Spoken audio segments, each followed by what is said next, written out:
takdir sama manifestasi atau the law of attraction, kira-kira apa bedanya? Terus banyak orang yang suka berpikir bahwa manifestasi atau the law of attraction itu melangkahi takdir. Nah, di video ini aku akan membahas secara tuntas apa itu semua.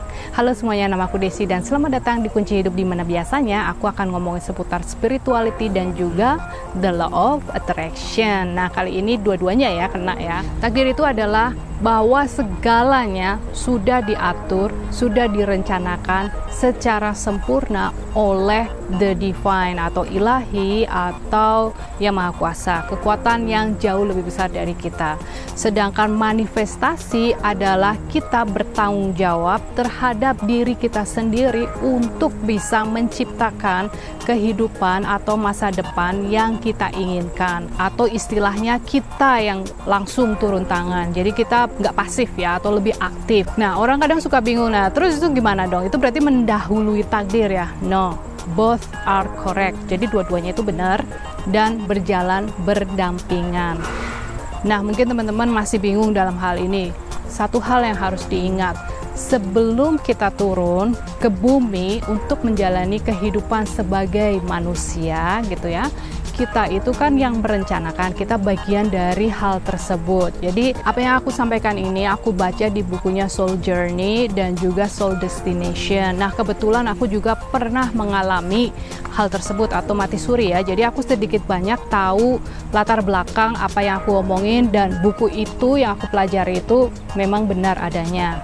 Jadi intinya gini, aku ceritain aja ya. Ketika kita mau turun ke bumi, biasanya kita itu diberikan skenario atau gimana sih jalan ceritanya kehidupanmu. Yang pasti tujuannya itu satu, kita akan belajar mengenai kehidupan, belajar sesuatu, belajar menjadi lebih baik, lebih pemaaf, belajar untuk tahu apa worth kita atau value kita, gimana cara kita menghargai diri kita. Kebanyakan orang kan biasanya selalu merasa di victim mentality atau merasa nggak punya harga diri, kayak gitu-gitulah ya.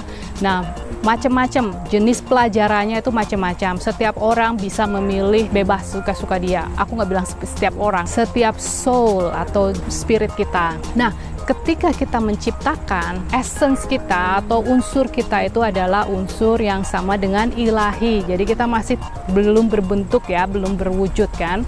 Nah, kemudian kita turun, kita lupa bahwa kita adalah co-creator, bahwa kita adalah sama ya dengan yang ilahi itu, cahaya yang memiliki kekuatan yang berasal dari Allah. Jadi apapun yang diciptakan itu pasti sesuatu yang indah, itu pasti sesuatu yang baik. Jadi kalau misalnya teman-teman bilang, oh ada yang bunuh diri nih, itu takdir. No, itu bukan takdir. Ya, jadi mereka itu nggak suka ya kalau misalnya meninggal karena hal yang lain, itu memang bagian dari takdir. Tapi kalau bunuh diri itu tidak merupakan takdir, atau mereka nggak suka karena kamu menyanyiakan badan yang sehat ini, terus memberhentikan proses belajar satu pihak. Mereka nggak suka itu.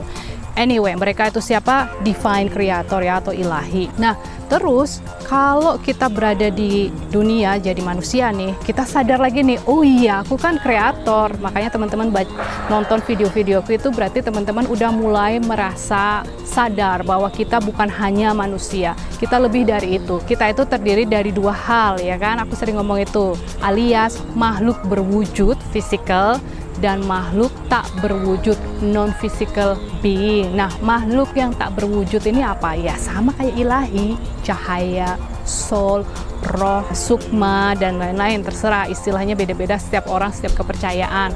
Yang pasti kita akhirnya sadar bahwa kita itu memiliki dua unsur yang menjadi satu kesatuan yang kita sebut sebagai manusia, yang kemudian kita bangkit dari tidur kita. Makanya dibilang sama orang awakening atau terbangun, dan kita sadar bahwa kita di sini adalah untuk menciptakan, karena kita adalah seorang pencipta. Kita bagian dari pencipta, kita bagi satu kesatuan, nggak ada bedanya. Kamu punya kekuatan, kamu punya kemampuan, kamu punya keahlian. Nah, keahlianmu apa? Menciptakan apapun yang kamu mau. Menciptakan, kalau mau empire, silahkan bisa menciptakan empire.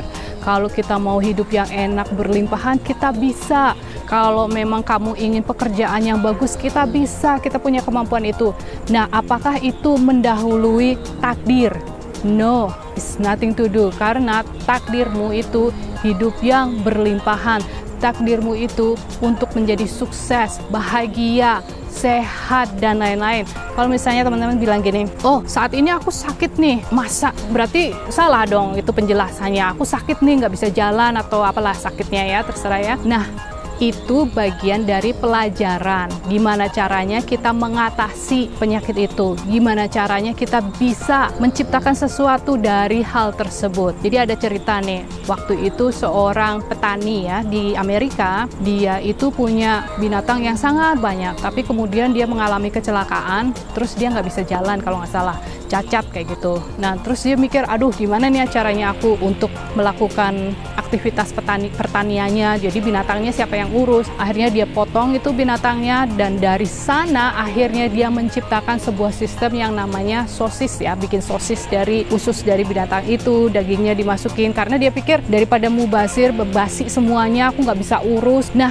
gara-gara itu dari sana dia menjadi orang yang sangat kaya raya ya, apalagi sekarang kan semua orang pasti tahu tentang sosis ya. Jadi itu latar belakang cerita tentang sosis. Nah, cobaan dia adalah di penyakitnya dia itu yang menciptakan, yang membuat dia menjadi seseorang yang amazing creator. Jadi buat teman-teman yang saat ini mungkin sedang berada di bawah atau merasakan tidak di posisi yang diinginkan, don't give up, you are creator. And that's it guys. Jadi aku harap jangan merasa bahwa melakukan loa itu bertentangan dengan takdir ya, tapi mereka berjalan berdampingan dan mereka saling mensupport each other ya, atau saling mendukung. Anyway, jangan lupa like videonya. I love you, thank you, and see you next video. Bye for now.